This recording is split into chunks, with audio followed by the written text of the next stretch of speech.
Hello ladies and gentlemen and welcome to day number 2 of the European Masters. My name is Hecarim and I am joined by ck as we're getting ready to go into the second day of action here at the EU Masters. And holy moly, what a day one. Every game was so explosive, ck. I mean, yesterday I think we all were surprised about the level that was actually expelled onto the Rift. I mean, from the likes of just Mouse completely steamrolling Interpret Fox to actually the games and how close they were, Fnatic versus Gamers Origin, a Gold Rogue versus Movistar Writers, it is not because it was just even, it was really close every time. And we're looking at some of our top plays from yesterday's games. I believe this is the 4-man Galio taunt. It was just beautiful. That's the only way to describe it. They get the Ashe in, catches the Orianna out, and look at this position from Paris. Comes in, 4-man taunt, all of the crucial members caught out into the massive slam. But the key thing here is Icebreaker's 3-man Facebreaker to follow up. Just really flawlessly executed team fighting for We Love Gaming. And this is a region who maybe we criminally underestimated a little bit. I mean, yeah, we were talking about surprises yesterday. This was definitely the biggest one. Not even that team fight alone, but we get to see a pentakill here from Warden, who came from a tier 2 esport or a tier 2 region before this EU Masters. Yeah, for anyone who doesn't know who Warden is, Warden was actually playing in the UKLC, which is the tier 2 league for the NLC, on London Esports for the summer split. Comes in here for We Love Gaming and gets a pentakill in the first game for him at EU Masters. Warden having a really stellar turnaround from tier 2 here to European Masters, just beautifully executed. I mean, We Love Gaming, they really shook things up getting this win here yesterday. It was unexpected, to be fair. I think a lot of us thought, you know, the Greek region might be walked over a little bit, and they were by Leader in the second game. Leader 1 versus 3 on the Stylus. Just again, this is what we expect from Leader. It's Leader things, right? Honestly, we expect a lot from Leader, but every time he just seems to be positively surprising everyone. The way he's playing around with his Silos and the use of a K1ck's ultimate here to wait out the cooldowns and just wait for the right time to strike again after the invisibility. I mean, come on. It was beautiful. It was. It really was. I mean, Leader just kind of showing us that, you know, he understands his champions pretty well. We'll have to see how he's going to be doing. You can see our standings right now from the first day of play. Fnatic, Mouse, Movistar Riders, Gamer Legion, Misfits, Premier, and We Love Gaming all have a win under the board. We haven't seen anything from Group A, but that will be changing today. Let's have a little look at today's schedule to see what games were coming up. And we'll actually be starting the day off with a Group A match between Schalke and K1ck Neosurf. Then it's Morningstar taking on LDLC, Misfits Premier versus We Love Gaming, Vodafone Giants versus Pompa Team, Mouse Esports versus Fnatic Rising, and then rounding the day out with Gamers Origin versus Intrepid Fox. For me, I'm so excited for that Game 5. Mouse versus Fnatic. After the performance Leader had yesterday, him going up versus Magic Felix, up versus, you know, the UK's only hope. And I feel like Leader's going to do everything in his power just to completely wipe that hope out. After that game yesterday, you know, as an NLC fanboy, you know, this is my home region. I'm a little worried. I'm sweating a little bit after seeing Leader. I mean, yesterday was definitely explosive, both from Fnatic and Mouse Esports. But speaking of explosive, we got K1ck Esports versus Schalke starting the day off. And Puki style blew up social media last EU Masters. These guys were so close to even taking it all, went to the finals against LDLC. They're in the group with them as well, but first they have to beat out Schalke. I think that's my match to look forward to today. Yeah. And then straight after that, Samsung Morningstars versus LDLC. We just got banger on banger and banger all the time in this EU Masters. Honestly, this group stage, just because of how tight all of the groups are, because there isn't like there's a, oh, this is the group of death. Every group is a group of death right now. It's so tight.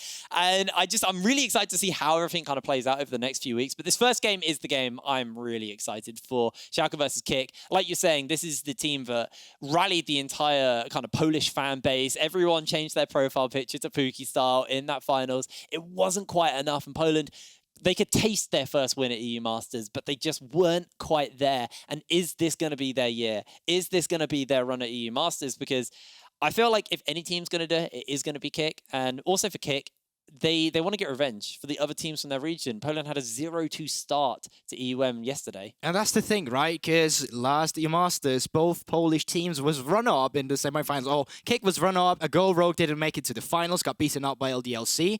And now they're having a slow start to this year Masters, taking 2 losses yesterday from Gamers Origin and obviously from Pompa team. So actually saying they're not looking for revenge, but I think we can quite comfortably say that they're not looking for revenge from yesterday. They're looking for revenge from last year Masters, wanting to get back that Poland is one of the best regions as well. Yeah, and they've been one of the strongest regions in this tournament for pretty much the entirety of its existence at this point. And it's almost criminal to them that they haven't been able to kind of seal the deal and get themselves a win. Let's talk a little bit about playstyles. Let's talk a little bit about these two teams then. While we got a moment before we get into Champ Select, what are we going to be looking for between Schalke and K1ck here? Well, to top it off, we often look at the Prime League and they're crazy with what they do. We saw Mouse Esports yesterday. We've talked about Gamers Legion, how they're quite... what do you say, mad scientists in draft? Mad scientists in draft, That was what we used as term yesterday because they just play a lot of champions and flex it. Whereas Schalke and Alfea is a bit more controlled with what they do. They kind of stick to what they know. They love playing the Orianna, but they also have Zoe and LeBlanc under their belt. But the thing that keeps going on again is that they like team fighting. They like setting up for objectives when they are in the lead, and they like to just keep going as soon as they get that lead. So they're quite controlled in the beginning, quite smart about how they get their lead. And as soon as they have it, they're looking to skirmish. Yeah, team fighting and skirmishing is what they're going to be leaning into, and that's what we're going to be looking for in this game. Although for me, another thing I do want to look at is this bot lane. Obviously, you got Puki style and Mystiques going up against Innaxe and Nukes. This is going to be a really fun matchup. Do you think there's going to be any kind of interesting picks coming out of the bot lane, or is it just going to be more leaning towards meta? What's our expectation towards this Puki versus Innaxe matchup? I think it's going to be quite interesting. We know that Mystiques has relied heavily on the Nautilus as well. It's like one of his favorites picks. But you also go on to the other side of Nukes, who loves neutralizing with Bard. He's loved playing the likes of Thresh himself and has played Nautilus. So we're looking at 2 supports that like to be the enabler, that like to be the facilitator of their AD carries. And speaking of AD carries, Pukislaw, oh, not Pukislaw, what am I talking about? Puki style is Matislaw I'm confusing him with here. But not only is he really popular just on social media, at the playoffs, at the Polish League, he had the highest KDA of any AD carry. Forget AD carry, he had the highest KDA as a player. And I mean, that is just pretty good for an AD carry coming into this. And kill participation, if I'm right. Yeah. Well, so that shows he likes to play with the team a little bit more. You're going to have to write that down. Right, we're getting into Champ Select to get ready to go into our first game. The Graves getting taken away from Shlatan. There's the Bard you were talking about from Nukes. No neutralizing down here. We want action. See what else is going to get taken away from Schalke. Yeah, here's the thing.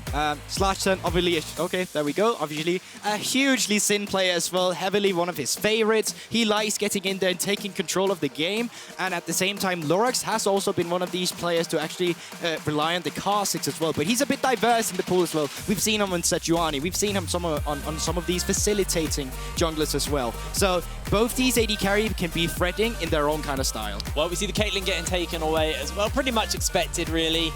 Really strong at the moment. There's that LeBlanc you were talking about, and I do want to hit on that Shen, because yesterday we saw Shen come out a lot as a flex pick. It's very big on that, but instantly Schalke, they get their hands onto the Hecarim, they want to look for that power in the jungle, going to pick it up, and now it's over to K1ck to answer back.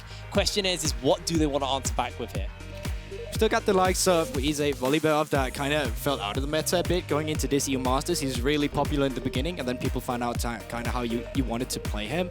Ashe is still up and available, one of these laners you can take it slow with in the laning phase, and you got great engage with an Ashe arrow to start a fight out of nowhere. And we've seen K1ck. They like to be proactive as well. So if you can get an Ashe in a good spot, honestly, she doesn't even need to be in a good spot. She just needs to have team members that's in a good spot. You fire that arrow ahead, and you might just start a great fight. Well, we're also hitting on the 3 champions that you highlighted for Matislaw in the mid lane, and thinking about maybe going for the likes of that Zoe or the Orianna. I'm going to lock that Ori in there. So rounding out their comp with, a bit more skirmishing, a bit more team fighting, what we expected realistically here from K1ck. And Schalke, what do they want to pick up? They're probably going to look for a mid laner and an AD carry here. Otherwise, they are going to get pinched out in one of those areas. See what they start to do. They could be looking onto the Zoe as well if they like to do that. Obviously, K1ck is usually the team that would pick up Zoe. It was perma banned against them in the playoffs as well. But we also know that Sertuss is very fond of this champion if he wanted to go into that. Or you can just, go on to the rest of the Triforce of the mid laners right now. The Ashe, the Orianna, not the Orianna, but the Syndra, also up and available. They choose to answer into the Ashe with the Ezreal. I think that's quite nice. Nautilus is still up and available if you'd like to go onto that. Both supporters are quite fond of that, but it does seem like we get the Zoe. Okay, so the Zoe's going to get locked in with that Ezreal. Gives them safety bot lane, so whatever supports do get pinched away here, there is some level of safety for this Ezreal. We'll have to see what they decide is going to, well, what really is going to be left open. Ezreal Karma has been a lane we've seen quite a lot over the summer season, so I don't expect to see Karma making it through the second ban phases. For now, they're going to take away the Leona from Nukes. Yeah, but one thing these both laners have in common is that they like, as I said, to be on these facilitating junglers, or not junglers, supports. And that also means that the likes of Thresh, the likes of Leona, all these people you can be a playmaker with yourself is still up and available, and something you might want to pinch away from Nukes so he won't have as much impact as he could beforehand in this bot lane. Well, for now, Ibo's going to lose his Wukong as well, so we'll start to pinch out in that top pool area. There is also the likes of the Gangplank. If you just want to have a safe blind pick taken away from the side of Ibo, give him as comfortable a run as possible, though he does technically get counter pick because I assume K1ck are going to go for a jungler instantly out of the ban phase and then look for counter pick top lane. And now looking for the final ban here for K1ck. I feel like, okay, they go for the Braum, so the Karma has been left open. That does obviously afford them a bit of pressure in this lane, as Ezreal not the quickest at clearing through the waves and gives a bit of safety to them. The Camille going to be the final ban here from Schalke. Okay. Honestly, I might just think that they're locking in the top laner here, knowing what they're actually getting for Shlatan, because Hecarim, even though he's been a lot of into jungler now, could also be flexed onto that top side as well. But oh, the Evelynn is one of the picks that have risen in popularity up until now, and we have already seen it in the LEC, what this kind of champion can do if you get to play around it.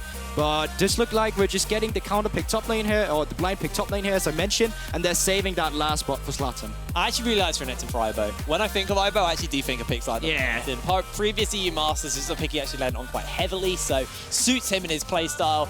Obviously, it's been like it's rising up currently. A lot of people are starting to pick this Renekton in the top lane, and now it's over to Schalke to find an answer to that. You can just go for the neutralizing tank, something like an Ornn that can wave clear against it to deal with that, and that is going to be the lock-in there for sleeping. So might be sleeping a little bit in the lane, not really one to get jumped onto, and it's the Ezreal and the K1ck going in the bot lane for Schalke. Okay, so here you have the options. Either as a jungler, you can say, okay, I think I'm just going to pick Trundle here into the opponents they have on the enemy team here, and you got a great neutralizing front line. You can play for all the lanes, basically. Or you say, okay, we want heavy dive onto this bot lane as our opponent has just locked in Ezreal and Yuumi. The thing is with Ezreal and Yuumi, it's basically one champion you need to pin down. You just go all in on that Ezreal and you'll try to pin him down as much as you can. You can already see here, they want to dive. They want to get going in the early game with this Nidalee pick coming in from Shlatan. I really like this, actually. For K1ck, what they've got together here is what looks to me like a team that is just wanting to get this early game going,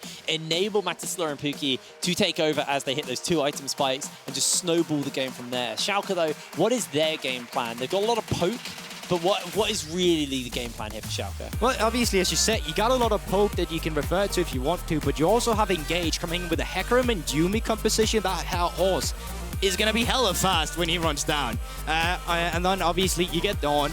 Either you disengage with the ultimate, you engage on it. It's quite simple with the Ornn pick now and then.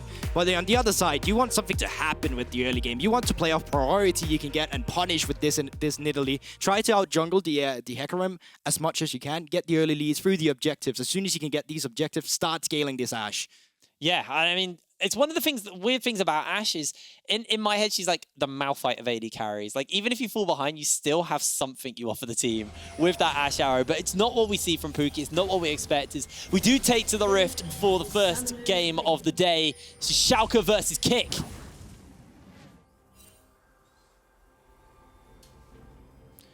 I'm pretty quiet here in the beginning. We're not really seeing any invades coming into it. We might see some small wards just to, you know, identify where this Nidalee is going to be in the early game. You want to keep track of a Nidalee, especially because the early game is so impactful for a champion like this. And Shlatan, obviously a madman in the jungle. He's really a powerhouse coming in from K1ck here.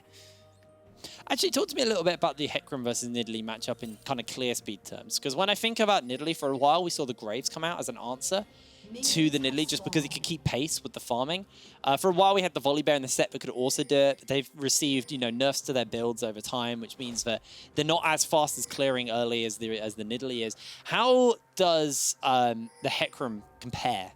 Well, with Hecarim, usually what we see is either this Raptor starts solo, and oh my god, while this happens, we might see it be punished here from the rest of K1ck going into it. Spots them out though, but Lurox needs to be a little careful. Remember, this is a pretty strong level 1 for K1ck, but they actually are sleeping down here while Ibo's gone to catch the wave.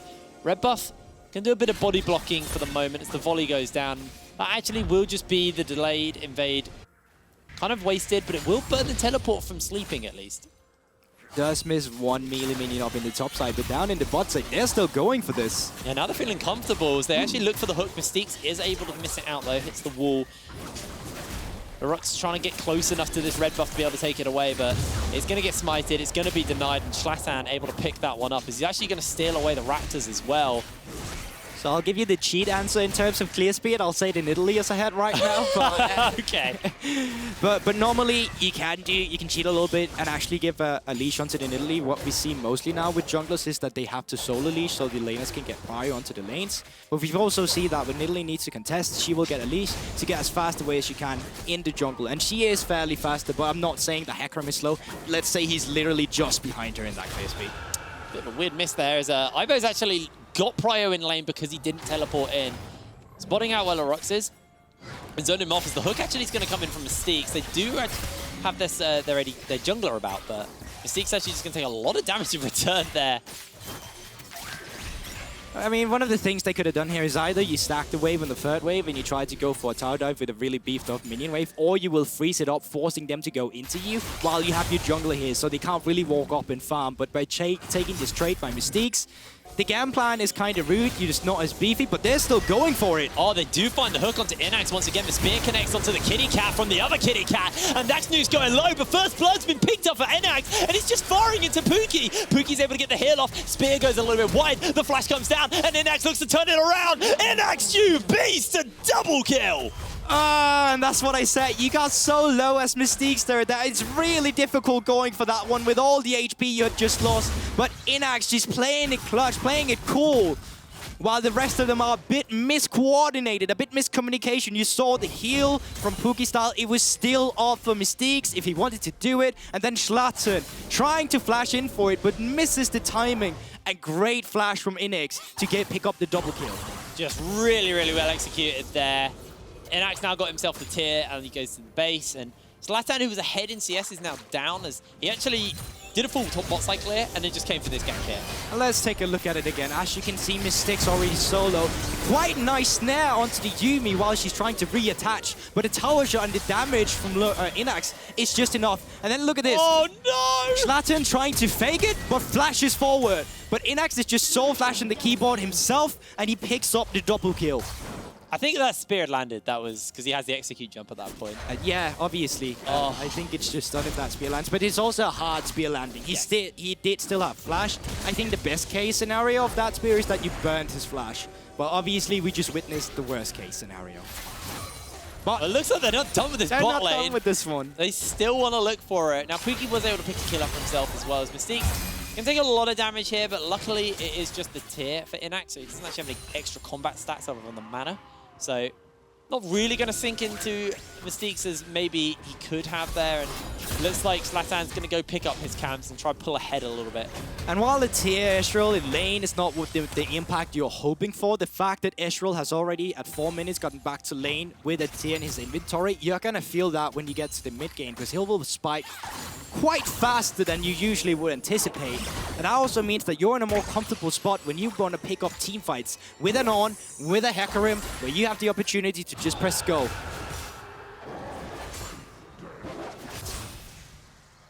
Yeah, going to be stacking up pretty quickly here. We are looking at an Ocean Drake as our first dragon of the game. Curious to see who's going to go for it for the moment. Schalke do have priority in this bot lane, shoving in Puki and Mystiques. And mid lane, teleport comes in. So with Sertuss being there, he should just be able to get himself control of this area. And that's going to be denying, again, K1ck any real ability to move into this jungle comfortably and take away this dragon without it being soloed. But this is the thing with the first dragon here you're talking about too. Ashe does still have even items in terms of this Ezreal. It's a tier he's picked up, so there's no combat stats for him immediately. And that means just, you know, with the basic stats, with the team fight you can get out of an Orianna or the poke with the Ashe arrow and the spear combined, you can still fight this, but it comes down to execution and setup. Yeah, they do need that Ashe arrow first, though. He's only level 5 at the moment, so when that comes through, maybe we'll see a contest if Schalke decide to go for it now. I'm not sure whether or not they can fight it. Matislaw does have the shockwave available though, so maybe there is a little bit of fighting power here. The Lost Chapter finished up for Matislaw as well. And with that, you're just going to have Prio for days in this lane. There's only 2 amplifying tones coming in from this Zoe here. And that means that as Orianna, you got more mana, you got more ability power, you got more pressure on these lanes. As you can see, that gives so much more freedom. Do land the bubble here. They've got the portal jumps. Give it a little bit of poke on Matislaw, losing half his health, but Honey Fruit back up. That means Matislaw is fine from that. Gets a heal up from the Nidalee as well. And at this point, they do still have the TP advantage in the top side too. I think so. Oh, I'm blind. Oh, they do. Hey, cool. Because that means that you could just start this up. You don't have to worry about a team fight breaking out because you will win this team fight if it comes down to it.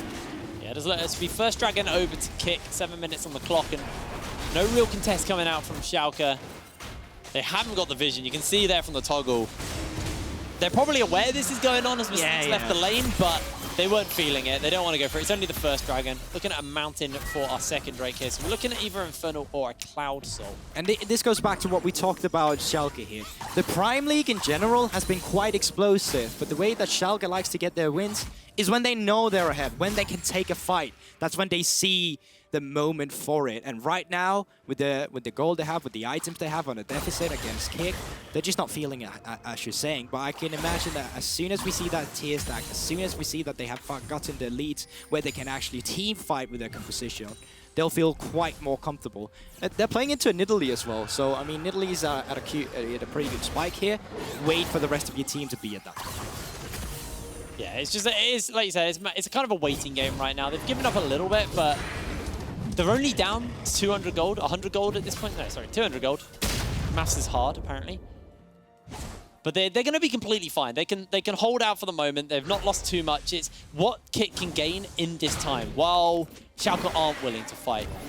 It looks like the Rift Herald being scouted out by Shlatan. He's not actually looking to start it quite yet, as Sertuss could be on the receiving end of this Nidalee gank. The shockwave's flashed away, and that's now a Zoe with no summoner spells in the mid. And that's a pretty good force coming in from it. Zoe, though, notoriously known for stealing other people's summoner spells, so we might still see that coming down to it. But really good punish from Shlatan, who's still making use of the early game. And Lurox is on a ward here. Yeah, he's been hit by the spear as well. Shlatan jumps in, trying to go for the execute. Oh! And I mean, he did get executed there. That's what happens when you don't have level 6 on the Hecarim yet. There's no way of you to gap close or get away here. You only have the Ghost. And with a flash to close the gap from Shlatan, instantly executed. He got the Mirror Mana finished up onto Innaxe. Obviously not stacked up yet, but like you said, it will hit a lot quicker than normal. So something that K1ck do have to be a little bit aware of is how early that tier will stack for Innaxe, and give him that earlier power spike on the Ezreal from maybe somewhat expected. We are still looking realistically for the 2 items for him to come online. As let's just have a little look at this mid lane once again. Well, he does really well in the mid lane, instantly burning in from Sertuss, who's a bit far forward. You can see they had vision, but this ward is more of a defensive ward, so they don't come in into a blue side jungle and steal away your camps. But this is an even better ward coming in from K1ck here. Watching Lurox just steadily as a hunter in the bushes and instantly jumping over Ashe. You can see the Ghost come in, but it's quickly executed with the Q from Nidalee, and the Ghost is not enough. And that time, the flash was well timed.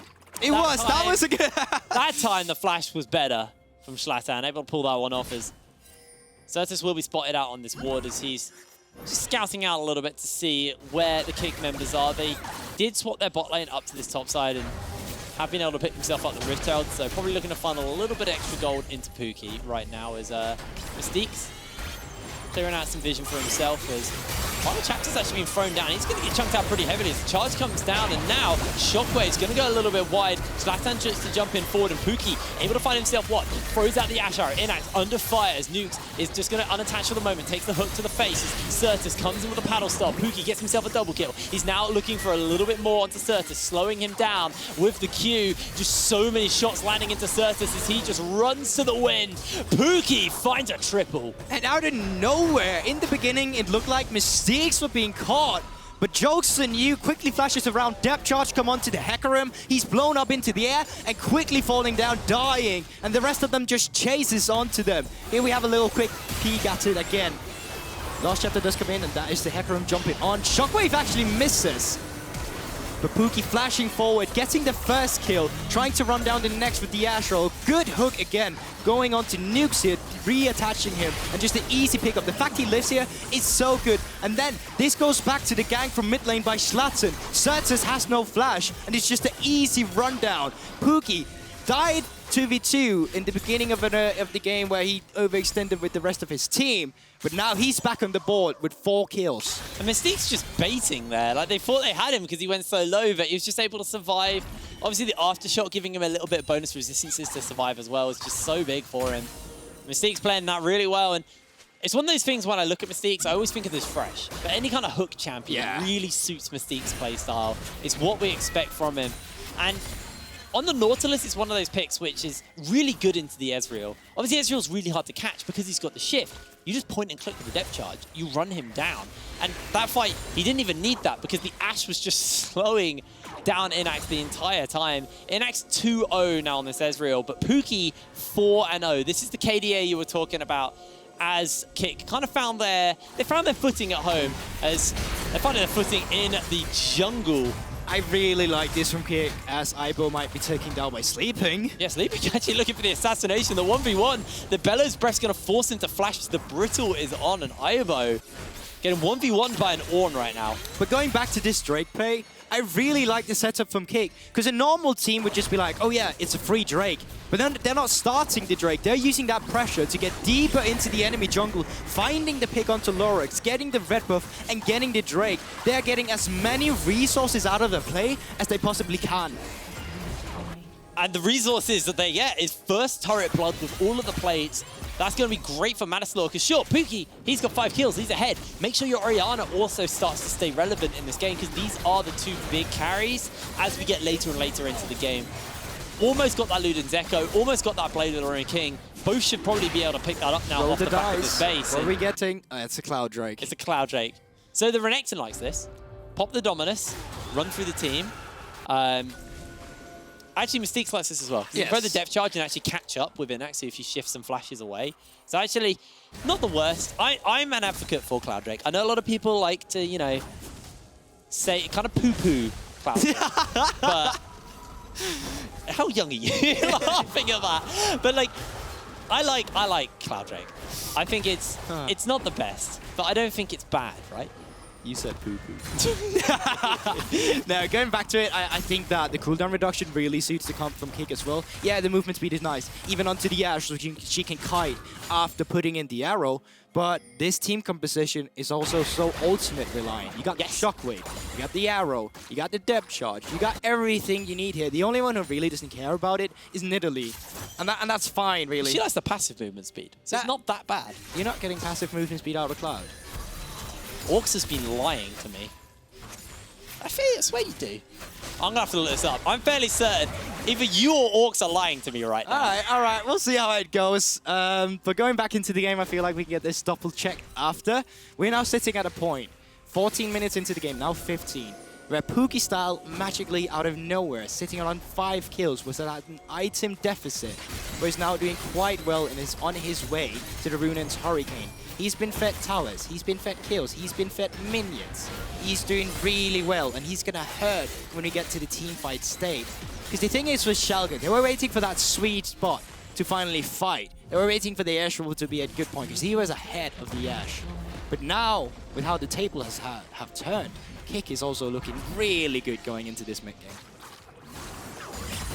They are, and Orcs was lying to me, by the way. So I was right. Yeah, Orcs is for an entire year has lied to me. But yeah, I know that was. I just blindly believe him because he's normally big brain. It was the old Cloud Drake. The old Cloud Drake gave movement speed. This one, you kill it, 10% cooldown reduction on your ultimate, and then if you get the soul, there's movement speed after ulting. I'm gonna be having some words later. See, this is the thing I don't expect to be talking about in the cast. Like, were you prepared for something I should have known? Other than that, the neutral objective control from K1ck has been really good. The first Rift held they got of the pressure here, netted them the mid lane turret. Now they get the second one, and there's only one outer turret left in this map, which is the top side, so you can prioritize that to open up the map even more. And the thing we've seen from K1ck is they like to use this pressure to take over the jungle. They don't necessarily need the objective at first. They need to get the pressure. They need to get the camp, starve you out, and then they will get the exit objective. And you can see now K1ck are up. They are looking to starve even more as Innaxe and Nukes could be on the receiving end of a little bit of love here. Trying to clear some vision out, but they don't know who's about, and K1ck are hunting them down. The spear's going to connect into the final chapter to buy some space. It's now looking for the pick there, but not able to find anything else. And I do want to take this moment to talk a little bit about what this means for both of the regions as a whole, not just the teams, because E-Masters isn't just about individual teams. It's about the regions they're representing. Schalke from the Dark Lead, both Gamer Legion, got it right this time, sorry to everyone who got that wrong. Gonna hold that thought though, as Ivo going for a 1v1 versus Sleeping, and Sleeping's actually going to be able to come out on that, and Lurox is just charging him forward, gets a stun down. Ivo! Oh, just about pulls it off. 1 versus 2, and now he's on the hunt for Sleeping. He's got the vamp, so he's got the sustain to keep this going. Gets the Q off, the charge comes down, and gets himself a nice, easy solo kill, but he's not done yet. Sleeping stunned up.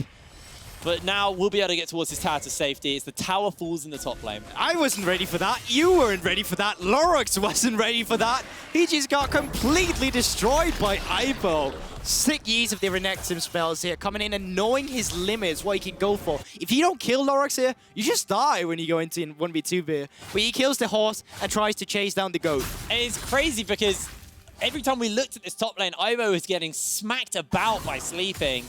But he has woken up now, and he is very much online. He's got the Cleaver, he's got the Vamp Scepter, and that was what K1ck needed. Because I think if there was one area where there was maybe some problems, it was Renekton wasn't really getting that far ahead of the Ornn. He's up in CS, he's got that kill, 1 versus 2, he is feeling comfortable. And going back to that point, this is what Poland as a region need. They didn't get a single win on either of their 2 teams who played yesterday at the European Masters. A win here would be so big for this region's confidence. And Schalke, they're just trying to keep pace with Mouse and Gamer Legion because they both found a win yesterday. Oh, he didn't get the blast cone here. Oh no, Mystiques, you're in trouble. Gonna pop the stopwatch to keep himself alive. Now Kip actually collapsing in. Ivo's popped that ultimate. Shlatan able to take himself a kill onto the Hecarim as they are chasing Mystiques. Is down. It's 1-for-1 so far. They can't find a little bit more, but Ivo gets himself the stun, gets himself the double kill. And K1ck turn that play around. And here's the thing again. While Mystiques was a bit miscoordinated with his team and is overextending, they're able to pick up the kills. And it comes from the fact that, once again, Drake is spawned, but then there's... Uh-oh, Puki. Oh, the block from Ivo! Puki lives! He's holding his life at the moment. That's going to be the flash to pick it away. They do go 1-for-1 for the moment as Ivo locks down Sertuss, and he'll be able to find the kill as Shlatan crashes in. Play the Titanic music. That was beautiful, Ivo. The way he saves them, makes the enemy overextend, and then they're able to pick up the kills. That's team play right there. That is team play, and we go from a 0-0 Renekton, who wasn't really finding much, to a 4-0 Renekton. And now they go for the Drake. It's been up for 2 minutes almost now. As you can see here, the Drake is up, but they don't need to take it. I mean, it's spawning in 10 seconds. But what they're doing now, they're creating pressure. They're looking for picks. Mystiques will die here, but he's set his team up to success. It's really easy for them to come in here with the lead that they have and clean house. And that is just what K1ck does. It's not enough just getting the neutral objectives. They take your hand if you try to contest. Just really smart play, and Ivo, pure miracle play. There's nothing I feel. Puki did die. I wouldn't advise singing ever again. Oh, yeah, I'm probably going to get destroyed for that one. But moving on to it, 3 Drakes onto K1ck now, and they're looking quite well. I was a bit nervous for them going into this mid-game in the beginning because they were not finding the leads that they wanted to with this Nidalee. But you move it over to the other hand, Lurox has not found any leads whatsoever. He's had quite a rough one so far, to say the least. You can clearly see what's going on. And the slow controlled play from the Dark region maybe starting to fall a little bit to K1ck, who are just looking for constant action, constant skirmishing. As they played it cool early, and as they get into this point of the game, they start to feel more and more controlled. One-off souls. The True Shot Barrage will spot them out here on the Baron. Nashor, half health. It's going down somewhat slow, but mainly because Matislaw and Mystiques are doing a bit of a zoning job. Teleport's coming in, and it looks like Schalke are looking to contest. Sleeping steps forward, teeps the Ashe arrow in the face. Mystiques getting chunked out. They do find themselves a good hook. The Call of the Forge God is going to go down. It's not going to get redirected, though, as it looks for a little bit more. And now Schalke, their health bars are low, but they're hunting. The bubble comes down, but it doesn't quite connect. And K1ck, get Baron and get out. And it's just really beautiful from K1ck here. They don't even need to take the fight. They see the shockwave. No one is in a position to actually be chased down, so they just back out. There's no need to risk any members losing Baron buff here. So once they get out onto this map, you can already see it. Loads of pink wards has been invested into. You can look at the rest of the likes from Schalke Esports. There's only one, and that's from the support right now. That means as soon as the pressure comes out, your jungle is going to be completely lit by K1ck pink wards, and they will own your jungle now. That is no longer your property. Well, actually, thank you very much for zooming out and showing us some of this vision control. At the moment, Schalke, obviously, because they were trying to contest, have heavy vision in their blue side jungle. But K1ck, they can move forward. They can look to take this out. Now they've got the Baron. They can set up where they want to try and crack open the last of these tier 2 turrets. And it's how effectively they get their grip onto the map with this Baron. That's what I'm watching for. Sure, they may be able to crack open some base towers, but more importantly, if they take all of the turrets outside of the base, that really makes the Rift their playground. And the thing is, it's really hard to come back from a point where you're not even having control of your own jungle. If you want to funnel a carry, what you'll usually do is just let them take your jungler's jungle, so you can keep up with the enemy AD carry. Problem is, the only thing you're going to be fed here is minion waves, and your team is too busy just clearing the minion waves that they're not being properly last hit, they're not being properly funneled into a carry, and it makes it easier starving. Good bubble, though. Yeah, good bubble, but there's way too many people to block up for Puki style, so he's going to feel safe. He's got a QSS as well, so even if he did feel under fire, he would have been able to pop that to get away, but the rest of the team just eat the paddle star for him, and now just a big death ball from K1ck is stepping in forward as the bubble does connect as the hook comes out. Sertuss not feeling comfortable to step forward, and this will be this top lane inhibitor going down. Sertuss constantly fishing as they throw out the exhaust. That is from the spell thief, though, so not a real summon to spell. The 6 flashes over, throws up the death charge. The Ashe arrow comes in, and Schalke, they're being turned onto. They throw out the ram jam as the charge comes down from the True Shot Barrage. Innaxe firing away on the back line as members are starting to forward. Shlatan able to get himself a kill onto Sleeping, and K1ck find their pick, and they are out. And they don't get much more of that. They already got the inhibitor. It's hard to actually get onto the Nexus when you only kill Sleeping. But what this will give you is even more pressure towards this Drake. This is the Cloud Soul coming out from K1ck in a bit. And honestly, you don't need to do this engage. But they don't care what you need. They want blood now. Instantly flashing up as soon as you see Innaxe, but great arcane shift from Innaxe. Also dodging out on the shockwave. And if you were further ahead as Schalke here, this could have been a winning fight. But as it stands right now, you don't have enough damage to get onto them. You just don't have enough agency to actually get a kill. Question for me is, they burnt a flash from Mystiques for no summoner spells from Schalke. So, was that play worth? They didn't get any more structures off the back of it. It was just some extra gold. But sure, it went into Shlatan here on the Nidalee, wants the gold, but do you think that was enough to burn the Mystiques flash for? I mean, honestly, I don't care. I think if you're Mystiques here, you don't really mind either. Obviously, the correct answer will be, it might be better having a flash up for Drake if you want to disengage or engage onto them. But reality is, they can't even contest the Drake. Yeah. Like, it is all about them just turtling in their base right now. And as I'm seeing that, the Cloud Drake will come up. And you will have more mobility now with the ultimates. The question will be answered soon when if Mystiques needs to flash and he can't do it, then we'll find out. But if he doesn't need to flash, then it'll be fine. Now K1ck looking to siege up this bot lane. They've got supers pouring in from the top side, so someone needs to go deal with that. Sertuss doing his best to deal with the wave for the moment, as doesn't have to bubble onto Mystiques, but Mystiques able to hook away to safety. You can just see now, Shlatan in the mid lane, also funneling in the minion wave. Ooh! Takes a lot of damage, but is able to sustain up. And the final chat he gets thrown down. Ibo gets the Dominus off, but the movement speed means he's able to dodge away on a lot of that damage. He has the slice and dice available if he needs to clear the wall. So he'll be nice and safe here. And that's the final chapter now, Bird.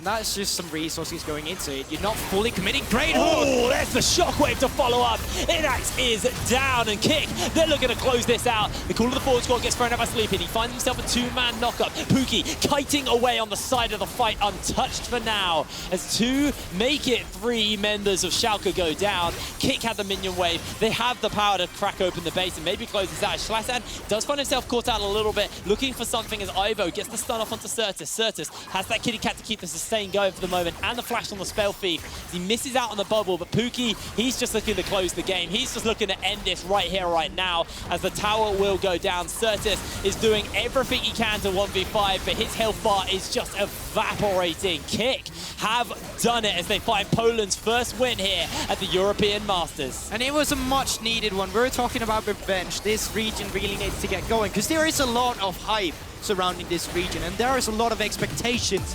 And they finally net the first win for Poland. 26 minutes on the clock and good win there.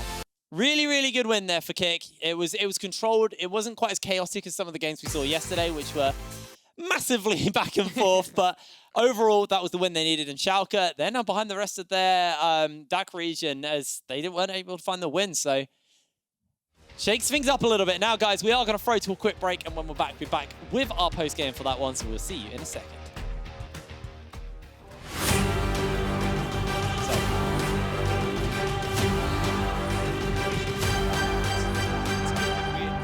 Yeah, that's because Crap, I got a squad on my right. I'm running in for backup. Yo, run, he's right there in front of you. Sorry guys, it happened again. Damn, that's one today. All right, I'm back. Someone cover me. You got him, you got him. Yo, that's sweet. Yeah, it is. We about to win this. I can get used to this. HyperX Alloy. Built strong because it has to be. Hey everyone, and welcome to the EU Masters, where we pit the very best ERL teams against one another while showcasing up-and-coming European talent. 12 regions will compete to decide who will reign supreme over Europe, so be the first to scout and the first to cheer. Let's get right into it. EU Masters begins with the play-in group stage, where all regions will have at least one team represented, with a total of 16 teams divided into 4 groups. Here, each team will play against other teams in their group twice, with the top 2 seeds moving on to the play-in knockout stage. The winners here will move on to the group stage, where 12 teams have already pre-qualified. This group stage is where the teams will compete in a double round robin, with the top 2 teams advancing to the knockout stage. From September 15th to 16th, like before, top seeds will play against the second-seeded teams from other groups in a best-of-3, with winners moving on to the semi-finals. Here, the final 4 teams will play a best-of-3 and fight for their spot in the finals, where it'll be a best-of-5 to determine the next EU Masters champion. Each season, fresh talent explodes onto the Rift. The likes of Nemesis, Kazi, Selfmade and Humanoid all rose up through the EU Masters. But who will be this year's champion? Who will be the next breakout player to make it into the LEC? Join the ride, tag along, and witness history in the making. Bye for now.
Hello, ladies and gentlemen, and welcome back to the European Masters. We come fresh off a win for K1ck over, I've already forgotten their name. That's because they lost. Schalke. Schalke, thank you. My brain just completely farted there. Yeah, I mean, that was K1ck playing very controlled. Like, this early game was, they tried Not to control this one, right? Okay, we'll ignore this one. This was like, honestly, I thought, when they did this place, I thought they have an Nidalee jungle. They completely botched the dive in the early game down to bot lane, giving Innaxe a double kill. And at this point, you're feeling not so good. But somehow they managed to find a way back, specifically this play coming in here. It's a play started by Schalke, but it's punished from K1ck going into this first kill, going over to the likes of Puki style, obviously, chasing down the Yuumi and not letting her reattach. Great play coming in from Mystique here. And now Sertuss, no flash. It's just an easy rundown. To me, it just, like, Puki was the player who was a little bit of an unsung hero in that game. We didn't really talk about him too much, we didn't really big him up, but he was popping off on the Ashe. He was so well, he was playing all these fights so crisp and clean. I think one of the reasons why I was too hesitant of highlighting one player is because K1ck as a team, they're just really well-rounded, and they're just playing really well off to the pressure that they're getting, as we've talked about. For them, it's not only an objective, it's what kills can we get before we get the objective, what pressure, what camps, and that's just why they're such a good team. Unlike the likes of Mouse, who are all individual players, for the side of K1ck, it's very much, they are a unit. They play as one group, and they play it well. They knew that they understand how to play, you know, around individual members while also working as this big kind of five-man death ball, and it was just too much for the side of Schalke. They really struggled there.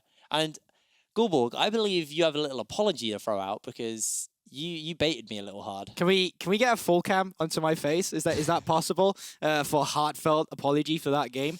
Well, yeah, Orcs, I know you're out there. I'm really sorry we doubted you. He doubted you. I didn't.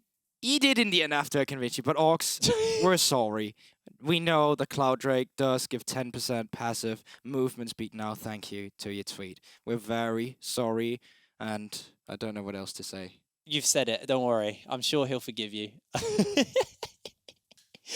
Oh, man. Well, now we know. Well, now you know. I knew already. I mean, let's move on from that game because I think it was fairly one-sided. We have another game coming up. It's going to be Samsung Morning Stars versus LDLC. This is the first time we get to see a team from the PG Nationals from Italy versus LFL's standing champions here at the European Masters, a team who smashed their way through play-ins, LDLC. Do you think this is going to be one-sided, K1ck? I mean, yes. When you hear the name LDLC, most people will expect one-sided. And they are going up against one of the, on paper, weaker groups or weaker teams of the group, Samsung Morning Stars here. Now, LDLC was one of those teams who had a really sloppy normal split. The thing that happened with LFL was that they had to stop it mid-split, and then there was EU Masters qualifications. Yeah. And they got beaten by Misfits Premier already in the third round of that, and wasn't even the first seed. So they had to fight their way all through play-ins. But when they did that, they didn't drop a single game, and they just completely wrecked through play-ins. Well, we'll be finding out how they're going to perform later. Now, we do have a quick break, and when we're back with SMS taking on LDLC. This is a doozy. We'll see you in a second.